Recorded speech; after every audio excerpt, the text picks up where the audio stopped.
আশা করি সবাই ভালো আছেন। আজ আমি আপনাদের সামনে তুলে ধরতে চলেছি দুর্দান্ত একটি movie, major groom the game.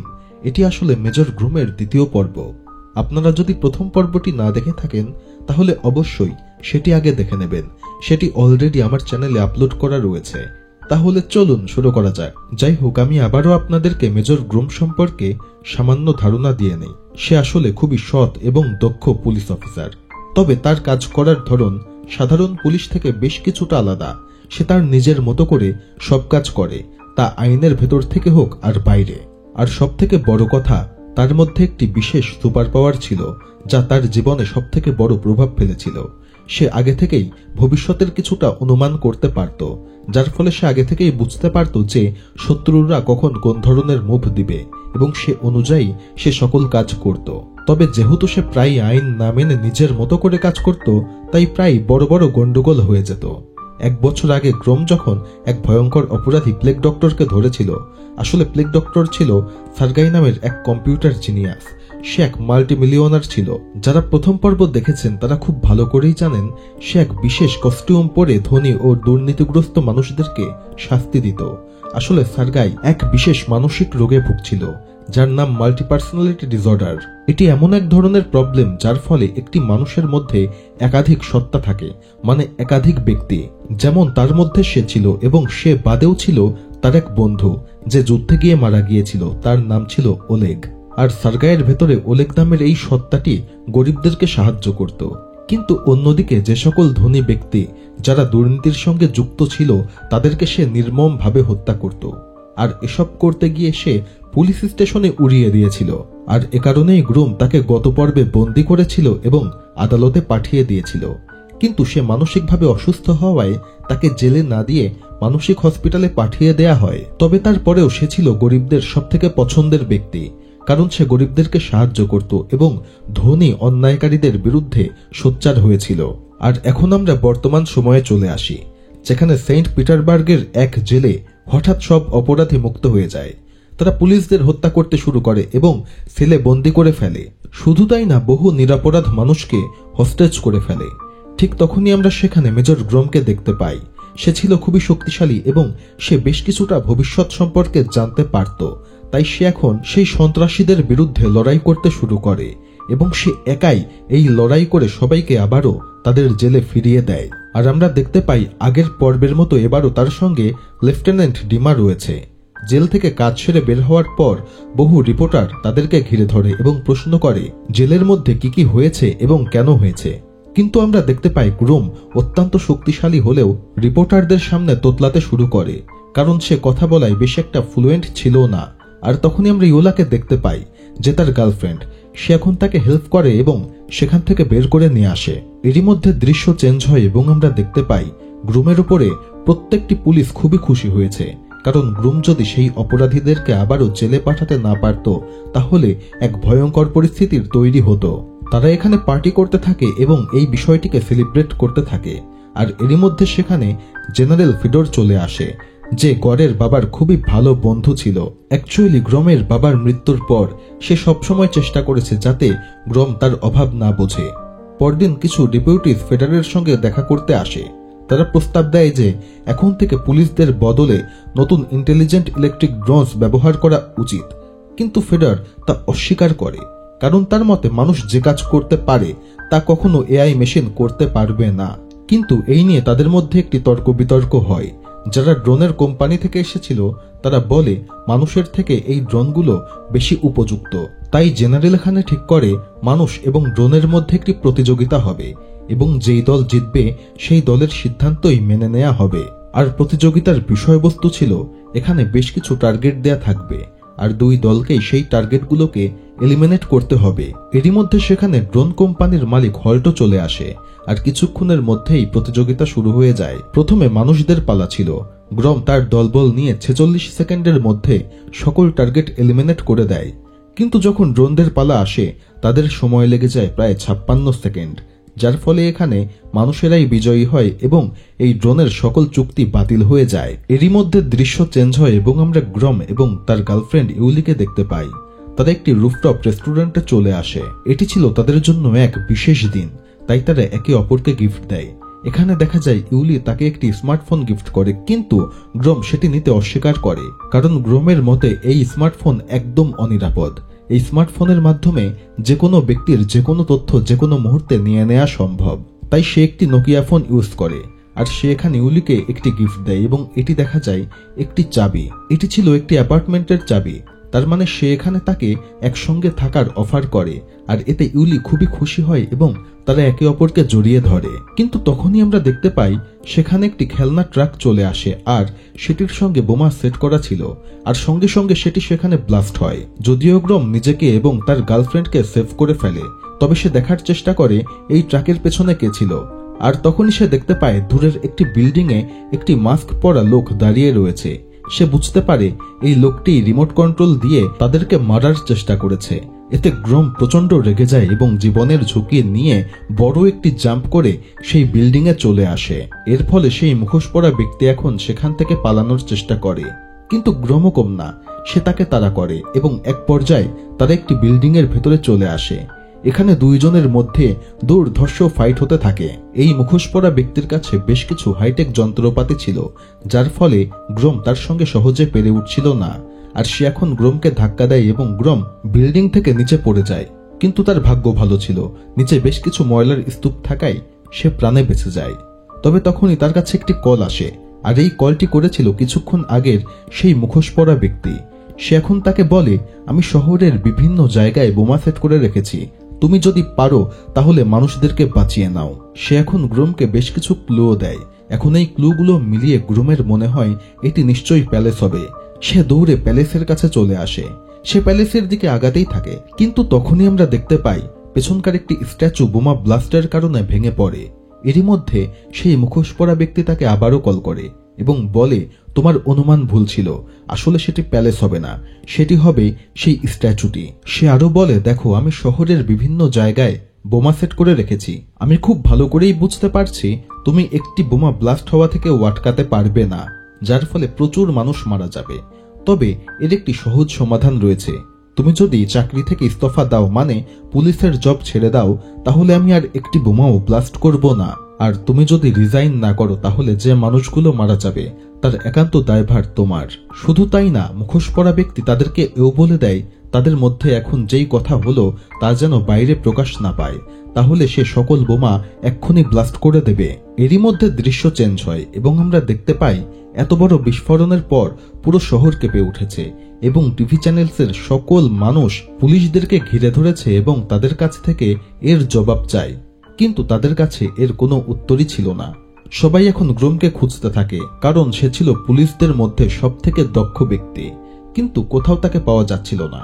কিছুক্ষণ পর গড় বাড়ি ফিরে আসে, যেখানে ইউলা আর ডিমা তার জন্য অপেক্ষা করছিল। তারা জানতে চায় মুখোশ পরা সেই ব্যক্তিকে তাড়া করার পরে কি কি ঘটেছিল, কিন্তু সে ভয়ে কিছুই বলে না, কারণ সেই মুখোশ পরা ব্যক্তি তাকে বলতে নিষেধ করেছে। সে এখন তাদেরকে বলে সে কিছুক্ষণ একা থাকতে চায়, যার ফলে তারা সেখান থেকে চলে যায়। অন্যদিকে আমরা ডিমাকে দেখতে পাই, তার সন্দেহ হতে থাকে যেদিন সকল জেলের কয়েদিরা পালানোর চেষ্টা করেছিল, তার মনে হয় এর পেছনে নিশ্চয়ই কোনো গভীর ষড়যন্ত্র রয়েছে। তাই সে এখন এই বিষয়টা নিয়ে তদন্ত শুরু করে। সে কয়েদিদের সঙ্গে কথা বলে বোঝার চেষ্টা করে যে সেদিন আসলে কি হয়েছিল এবং কার কথায় হয়েছিল। অন্যদিকে আমরা ড্রোন কোম্পানির মালিক হল্টকে দেখতে পাই। সে এই বোমা ব্লাস্ট হওয়ায় প্রচন্ড খুশি হয়, কারণ এতে ধীরে ধীরে পুলিশের বদনাম হবে আর তার ড্রোন সেই পুলিশের জায়গা পাবে। অন্যদিকে আমরা ডিমাকে দেখতে পাই যে এখনো তদন্ত করছে। তার একটি কয়েদির উপর সন্দেহ হয় এবং তাকে টর্চার করতে থাকে। সে প্রথমে কিছু বলতে চায় না, কিন্তু যখন নির্যাতনের মাত্রা বাড়ায় তখন সে বলে দেয় যে এর পেছনে এই জেলের ওয়ার্ডেনেরই হাত রয়েছে। এর ফলে ডিমা এখন স্পষ্টভাবে বুঝে যায় যে এর পেছনে নিশ্চয়ই আরো বড় কোনো ষড়যন্ত্র রয়েছে। এরই মধ্যে আমরা ইওলাকে দেখি যে ছদ্মবেশে এক সাইকিয়াট্রিক ডক্টর বেঞ্জামিনের কাছে আসে। আসলে সে এই ডক্টরের কাছ থেকে বেশ কিছু কথা বের করতে এসেছিল, কিন্তু এই ডক্টর তাকে দেখা মাত্র বোঝা যায় যে এ কোনো পেশেন্ট নয়, বরং আমার কাছ থেকে কথা বের করার জন্য এসেছে। তাই সে এখন চালাকি করে তাকে পুরোপুরি হিপনোটাইজ করে ফেলে। আর আমরা দেখতে পাই এই হিপনোটাইজ হওয়ার ফলে ইওলা এখন নিজে থেকে কিছুই করতে পারছিল না, তার নড়ার পর্যন্ত ক্ষমতা ছিল না। আর ডক্টর এখন তাকে একে একে প্রশ্ন জিজ্ঞেস করে, যেমন সে এখানে কেন এসেছে, ইউলা বলে দেয় সে একটি পেশেন্টের ব্যাপারে জানার জন্য এখানে এসেছে, যার হাতে 1526 মার্ক ছিল। এরপরে ডক্টর তাকে জিজ্ঞেস করে সে কেন এই ব্যাপারে জানতে চাচ্ছে। তখন সে জানায় গ্রোম খুবই বিপদে, তার জন্য সে এই ব্যাপারে জানতে চায়। তবে ডক্টর তাকে জানিয়ে দেয় যে সেই ব্যক্তির ট্রিটমেন্ট শেষ হয়ে গিয়েছে এবং সে এখান থেকে চলে গিয়েছে। তবে সেই ব্যক্তি এখন কোথায় রয়েছে তার ঠিকানা সে ইওলাকে দিয়ে দেয়। আর আমরা বুঝতে পারি যে এই ডক্টর মূলত ভালো। যাই হোক, এরপরে ইওলা এখান থেকে চলে যায়। আর কিছুক্ষণ পরেই আমরা এখানে সার্গাইকে দেখতে পাই। আর আমরা বুঝতে পারি সে এখনো পুরোপুরি সুস্থ হয়নি, সে এখানে উম্মাদের মতো আচরণ করছিল। ডক্টর এখানে তাকে একটি পিল খাইয়ে দেয় এবং তাকে ঘুম পাড়িয়ে দেয়। যাই হোক, এখন আমি আপনাদেরকে একটি রিকোয়েস্ট করব। আমার আরো একটি মুভি এক্সপ্লেনেশন চ্যানেল রয়েছে যেটির নাম এক্সপ্লেইনার একে। অ্যাকচুয়ালি এই চ্যানেলে একাধিক স্ট্রাইক থাকায় যে কোনো মুহূর্তে এই চ্যানেলটি ডিসেবল হয়ে যেতে পারে। তাই আমি আপনাদেরকে অনুরোধ করছি আমার সেই চ্যানেলটিকে সাবস্ক্রাইব করতে। চ্যানেলটির লিংক ডেসক্রিপশনে দেয়া রয়েছে।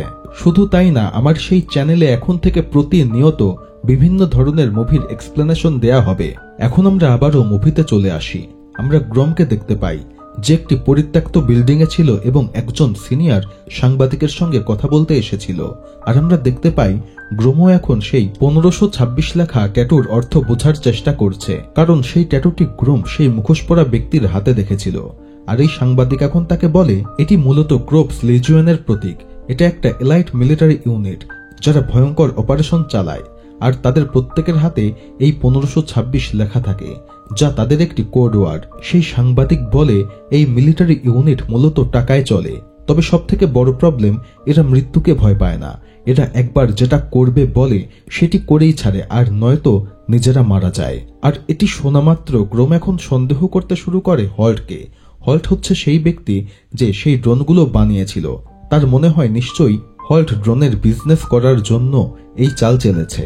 আর এরই মধ্যে আমরা দেখতে পাই সেই মুখোশ পরা ব্যক্তি আবারও তাকে কল করে এবং তাকে একটি ধাঁধা দেয়। সে এও বলে দেয় সে যদি এটি সলভ করতে না পারে তাহলে বোমা ব্লাস্ট হবে এবং অসংখ্য মানুষ মারা যাবে।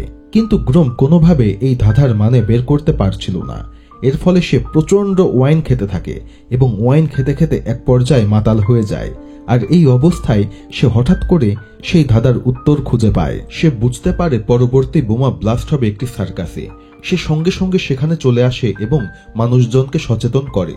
আর যেহেতু সবাই গ্রোমকে চিনত, তাই তারা নিরাপদে সেখান থেকে বের হতে শুরু করে। কিন্তু তখনই খবর আসে যে শহরের অন্য একটি প্রান্তে বোমা ব্লাস্ট হয়েছে।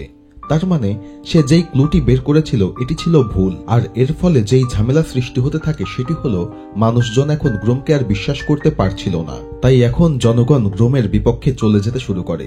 কিছুক্ষণ আগের গ্রোমের ওয়াইন খাওয়ার সেই দৃশ্যগুলো জনগণ ভাইরাল করে দেয়। শুধু তাই না, শহরের বিভিন্ন দেয়ালে তারা গ্রোমের বিপক্ষে লেখালেখি শুরু করে আর গ্রোমের বাসার সামনে ভাঙচুরও করে। এরই মধ্যে দৃশ্য চেঞ্জ হয় এবং আমরা ডেপুটি অলগাকে দেখতে পাই। সে এখন আর পুলিশদের উপরে বিশ্বাস করতে পারছিল না, তাই সে ড্রোনের ব্যাপারে হল্টার সঙ্গে দেখা করতে যায়। সে ডিল সাইন করতে রাজি হয়ে যায়, কিন্তু ঠিক তখনই গ্রোম সেখানে চলে আসে। আর সে ডেপুটিকে বোঝানোর চেষ্টা করে সে এই ড্রোনের ডিল করার জন্য নিজেই শহরের বিভিন্ন স্থানে বোমা সেট করছে, আর সে এলাইট মিলিটারি ইউনিটের মাধ্যমে এগুলো করাচ্ছে। অতএব হল্টো একজন এলাইট মিলিটারি ইউনিটের সদস্য। এটি শুনে ডেপুটি অবাক হয়ে যায় এবং তার কাছে প্রমাণ চায়। গ্রোম বলে এদের প্রত্যেকের হাতে সেই 1526 ট্যাটু করা রয়েছে, কিন্তু দেখা যায় কারো হাতে সেই ট্যাটু নেই। এর ফলে গ্রোম আবারও এখানে বিতর্কিত হয়ে পড়ে। ডেপুটি মনে করে সে ড্রোনের বিপক্ষে, তাই এসব বানিয়ে বলছে। তাই এখন সে সেই কন্ট্রাক্টে সাইন করে দেয়। আর এক পর্যায়ে গ্রোম পুরোপুরি মানসিকভাবে ভেঙে পড়ে, কারণ জনগণ এখন আর তাকে বিশ্বাস করে না। ইউলিয়াও তার কল রিসিভ করছে না। তার সামনে এখন একমাত্র রাস্তা ছিল রিজাইন দিয়ে দেয়া। কিন্তু তখনই দেখা যায় ফেডর সব দোষ নিজের ঘাড়ে নিয়ে নিজেই রিজাইন করে, কারণ তার বিশ্বাস ছিল যে গ্রোমই একমাত্র এর সমাধান করতে পারবে। তাই সে যদি রিজাইন নেয় তাহলে এর সমাধান কখনোই হবে না। তার থেকে বরঞ্চ সে নিজেই রিজাইন করে। তবে এরই মধ্যে গ্রোমের কাছে আবারও সেই ভিলেনের কল আসে, আর সে এখন তাকে আবারও রেজিগনেশন দিতে বলে। গ্রোম বুঝতে পারে না যখন হল্টের সব ড্রোনস কিনে নেওয়া হয়েছে তাহলে এখনো সে কেন তার পেছনে পড়ে রয়েছে। এখন তার মনে হতে থাকে এর পেছনে হয়তো হল্ট না, অন্য কেউ রয়েছে। অন্যদিকে আমরা লেফটেন্যান্ট ডিমাকে দেখতে পাই যে এখনো এই কেসের তদন্ত করছে। সে জানতে পেরেছিল যে সেই জেলখানার গন্ডগোলের পেছনে সেই জেলের ওয়ার্ডেনেরই হাত ছিল। তাই এখন সে ওয়ার্ডেনের সঙ্গে দেখা করতে চলে আসে।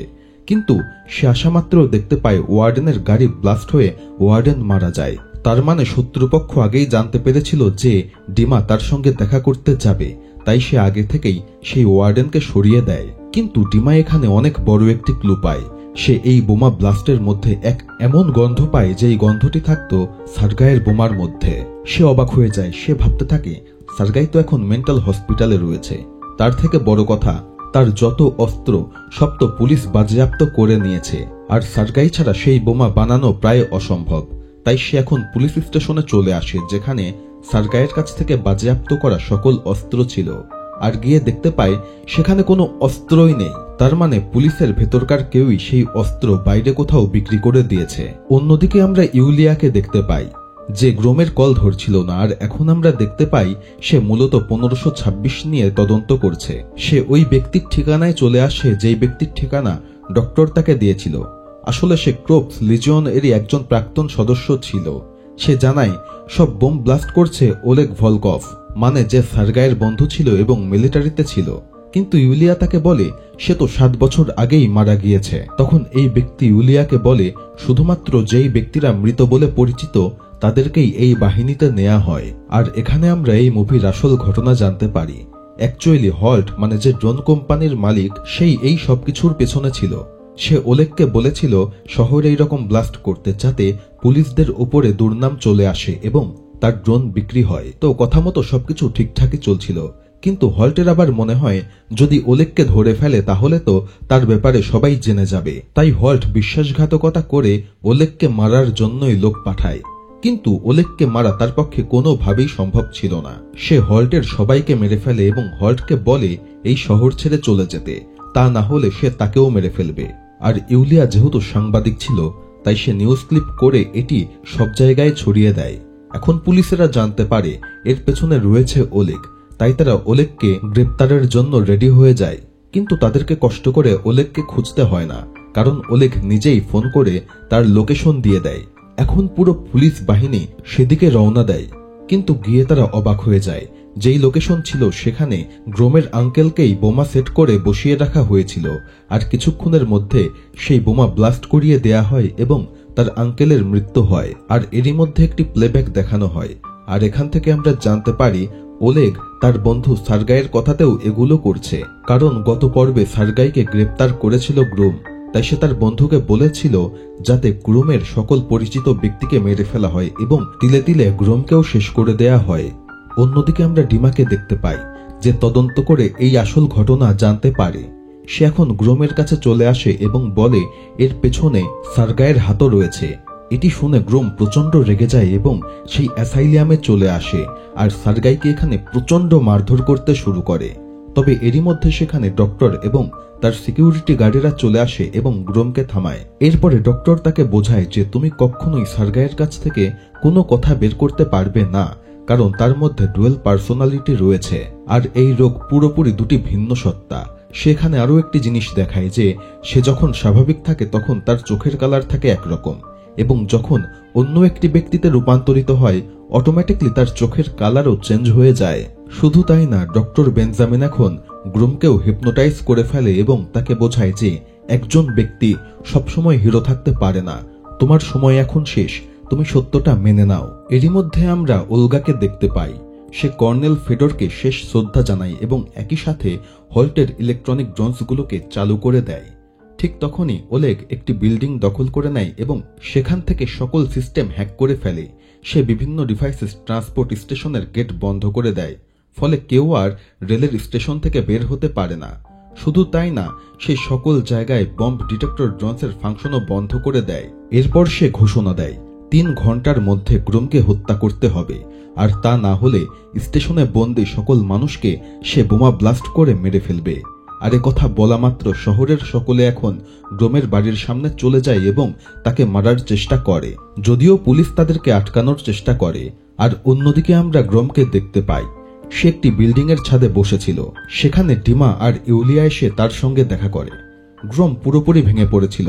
সে বলে আমাকে মরতে হবে, তা না হলে এই শহরের সকলকে ওলেগ মেরে ফেলবে। তখন ডিমা তাকে বোঝায় যে ওলেগ তো এটাই চায়, আমাদেরকে এটি মোটেও করলে হবে না। তারপর তারা দুজন মিলে একটি প্ল্যান করে, আর এই প্ল্যান অনুযায়ী গ্রোম সবার প্রথমে ডক্টর বেঞ্জামিনের ফ্যাকাল্টিতে চলে এসে সার্গাইকে সেখান থেকে বের করে নিয়ে আসে। তারপর বোটে করে শহরের অন্য একটি পাশে চলে আসে, যেখানে ইউলিয়া আর ডিমা একটি গাড়ি নিয়ে তাদের জন্য অপেক্ষা করছে। এরপর পুলিশ তাদের গাড়ির পিছু নেয় এবং তাদের গ্রেপ্তার করে। সবকিছু ঠিক এইভাবেই ঘটে, কিন্তু দেখা যায় গ্রোম আর সার্গাই সেখানে নেই। আসলে তাদের উদ্দেশ্য ছিল যে পুলিশ এবং ওলেগের মন এদিকে সরিয়ে নেয়া। তার থেকে বড় কথা, সার্গাই ওলেগের বন্ধু। সার্গাইয়ের মধ্যে দুটি চরিত্র রয়েছে, একটি ভালো এবং একটি ডক্টর প্লেগ অর্থাৎ খারাপ। আর গ্রোম বুঝতে পেরেছিল সার্গাইয়ের যেই চরিত্রটি ভালো সেটি আসলেও ভালো। সে কখনোই চাইবে না শহরের মানুষের কোনো ক্ষতি হোক, আর সে কম্পিউটার সায়েন্সের উপরে খুবই দক্ষ ছিল। একমাত্র সেই হ্যাক হয়ে যাওয়া সকল কিছু আবারও ঠিক করতে পারবে। তাই গ্রোম তাকে নিয়ে এখন ওলেগের কাছে চলে আসে এবং ওলেগের সঙ্গে তার লড়াই শুরু হয়ে যায়। অন্যদিকে আমরা দেখতে পাই সার্গাই এখনো তার ভালো চরিত্রে রয়েছে, আর সে মুহূর্তের মধ্যে কম্পিউটারের মাধ্যমে যারা স্টেশনে বন্দী ছিল তাদেরকে সেখান থেকে বের করে দেয়। শুধু তাই না, বোমার টাইমারগুলোকেও থামিয়ে দেয়। কিন্তু হঠাৎ করেই সার্গাইয়ের মধ্যে তার দ্বিতীয় পার্সোনালিটি চলে আসে এবং সে এখন জোরে জোরে হাসতে শুরু করে। তারপর সে বলে এই সকল কিছু সেই তার বন্ধু ওলেগের সঙ্গে মিলে করেছে, শুধুমাত্র গ্রোম মানে তার উপরে প্রতিশোধ নিতে। সে ইচ্ছাকৃত এমন একটি প্ল্যান বানায় যাতে গ্রোম হিরো থেকে ভিলেন হয়ে যায়। এরপর সে তার বন্ধু ওলেগের সঙ্গে মিলে সেই জেলখানাটি ভাঙার পরিকল্পনা করেছিল, যেটি আমরা শুরুতে দেখেছিলাম। আর এই সুযোগে ওলেগ পুলিশ স্টেশনে ঢুকে পড়ে এবং ইউএসবি থেকে বেশ কিছু তথ্য নিয়ে নেয়, যার ফলে সকল সিকিউরিটি হ্যাক করা যায়। আর সার্গাইও বলে আমি খুব ভালো করেই জানতাম যে এ সকল কিছুর পরে তুমি অবশ্যই আমার সাহায্য চাইবে এবং আমাকে সেই অ্যাসাইলিয়াম থেকে বের করে নিয়ে আসবে। আর এখানে ঠিক তাই হয়েছে, আর এখন আমি তোমাকে গুলি করে মারব। সে এখন গ্রোমকে গুলি করার চেষ্টা করে, কিন্তু হঠাৎ করে সে ওলেগকে গুলি করে মেরে ফেলে, কারণ এটি ছিল তার খারাপ চরিত্র। আর সে এখন একটি সিস্টেম করে ফেলে, শহরে যত ড্রোন ছিল সবগুলোকে কমান্ড দিয়ে দেয় যাতে তারা এখন গ্রোমকে খুঁজে বের করে হত্যা করে। কিন্তু এখানে মূল সমস্যা হয় গ্রোম কোনো রকমের স্মার্টফোন ইউজ করত না, আর এই ড্রোনগুলো মূলত সেই স্মার্টফোন হ্যাক করেই লোকেশন খোঁজার চেষ্টা করছিল। ড্রোনগুলো এখন যেহেতু গ্রোমকে খুঁজে পায় না, তাই গ্রোমের সঙ্গে যাদের ফটো ছিল তাদের লোকেশন হ্যাক করে তাদেরকে মারতে শুরু করে। এক পর্যায়ে সেই ড্রোনগুলো ইউলিয়া এবং ডিমা পর্যন্ত পৌঁছে যায় এবং তাদেরকেও মারতে যাচ্ছিল। কিন্তু অন্যদিকে আমরা গ্রোমকে দেখতে পাই, সে একটি খুবই সুন্দর পরিকল্পনা করে ফেলে। সে এখন খুবই দ্রুত সার্গাইয়ের সঙ্গেই সেলফি নিয়ে নেয়, আর এটি যেহেতু লাস্ট লোকেশন ছিল তাই সকল ড্রোন এখন সেই লোকেশনের দিকে রওনা দেয়। তার মানে তারা এখন সার্গাই এবং গ্রোম দুজনকেই মারবে। গ্রোম এখন সার্গাইকে বলে যদি নিজেকে বাঁচাতে চাও তাহলে তুমি যেই কমান্ডগুলো ড্রোনকে দিয়েছ সেগুলো এক্ষুনি চেঞ্জ করো। সার্গাই খুবই দ্রুত কাজ করতে শুরু করে দেয়, তবে এরই মধ্যে বেশ কিছু ড্রোন সেখানে চলে আসে। সার্গাই কমান্ড চেঞ্জ করে বেশ কিছু ড্রোন সঙ্গে সঙ্গে ডিঅ্যাক্টিভ করে ফেলে, কিন্তু কিছু ড্রোন এখনো আগের কমান্ড অনুযায়ী চলছিল। গ্রোম সেগুলোকে গুলি করে ধ্বংস করতে থাকে, তবে একটি ড্রোন এসে এখানে সার্গাইকেই গুলি করে মেরে ফেলে। আর মৃত্যুর আগে গ্রোম দেখতে পায় তার চোখের রং এখন আবারও চেঞ্জ হয়ে যাচ্ছে। এরই মধ্যে দৃশ্য চেঞ্জ হয় এবং আমরা গ্রোমকে কোর্টরুমে দেখতে পাই। যেহেতু এই সবকিছুর পেছনে ওলেগ এবং সার্গাই ছিল, তাই গ্রোম এই কেস থেকে সহজেই মুক্ত হয়ে যায়। কিন্তু সে ডিসাইড করে সে আর পুলিশের চাকরি করবে না, কারণ সে দেখতে পেরেছে জনগণ কিভাবে সেকেন্ডের মধ্যে পাল্টে যায়। যারা তাকে হিরো মানত, শুধুমাত্র নিজেদেরকে বাঁচানোর জন্য মুহূর্তের মধ্যে তারা গ্রোমকেও মারতে এসেছিল। তবে আমরা লাস্ট মোমেন্টে দেখতে পাই গ্রোমের চোখের কালারও চেঞ্জ হয়ে যাচ্ছে। তার মানে তার মধ্যেও সেই ডুয়েল পার্সোনালিটি চলে এসেছে, যেটি সার্গাইয়ের মধ্যে ছিল। আর এরই মধ্য দিয়ে মুভিটি এখানে শেষ হয়ে যায়। ভিডিওটি ভালো লেগে থাকলে অবশ্যই চ্যানেলটি সাবস্ক্রাইব করবেন। ধন্যবাদ।